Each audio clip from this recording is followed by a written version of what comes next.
Hi guys, in this video we'll be talking about open source LLMs and proprietary LLMs. Okay, what is the difference between them? So here you can see open source LLMs is nothing but so just let me show you.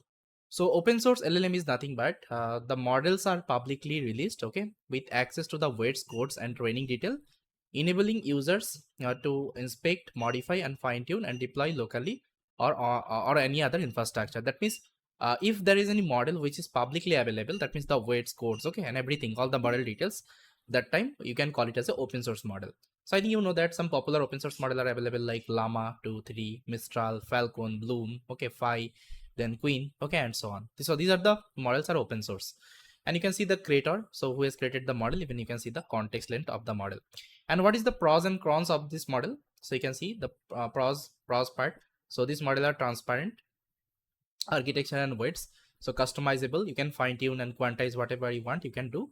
Then you can run on locally, okay, no vendors locked in, and great for research and innovation. Let's say if you are interested in research and innovation, you can use this as the model. And what are the cons are available? So it requires actually infrastructure and engineering expertise, okay, then often smaller scale or less optimized than the proprietary, okay, LLMs. That means here you have to use actually larger scale infrastructure to run this model, and security and performance tuning is your responsibility. So here you have to take care your security and performance tuning, okay, these are the part.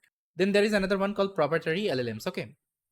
So you can see closed source models developed by companies where only the API or hosted access is provided.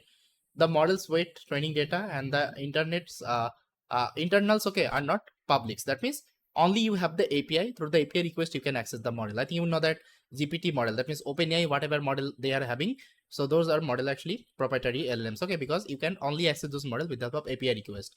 Then Claude, Gemini, okay, Command, then Jurassic. So these are the companies you can see provider, and this is the context length.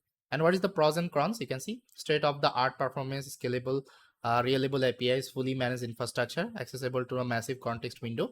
Then idea, well, for the enterprise use cases, okay, and speed to deploy. And what are the cons? So no access to the weights and or the data, expensive because at the end you have to pay, risk of the vendor locked in, limited customization, okay, and potential privacy compliance concerns, data leaves your infrastructure, okay. So these are the pros and cons are available if you're using this proprietary LLMs. So yes guys, in the market these two kinds of large language models are available. So whenever we'll be creating any kinds of production ready software, most of the time we'll be using proprietary LLMs because you can see the pros and cons, okay. So it is more easy to let's say manage and let's say scalable, to make it scalable.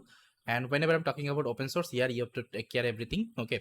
So at the end it's like more costly because at the end you have to take the good infrastructure, you have to deploy the project, you have to take care everything here. But let's say if you're doing research or any other innovation, that time you can go with open source large language model, okay, it's up to you. So yes guys, this is the difference between our open source and proprietary LLMs. Now I think you got it. Thanks for watching.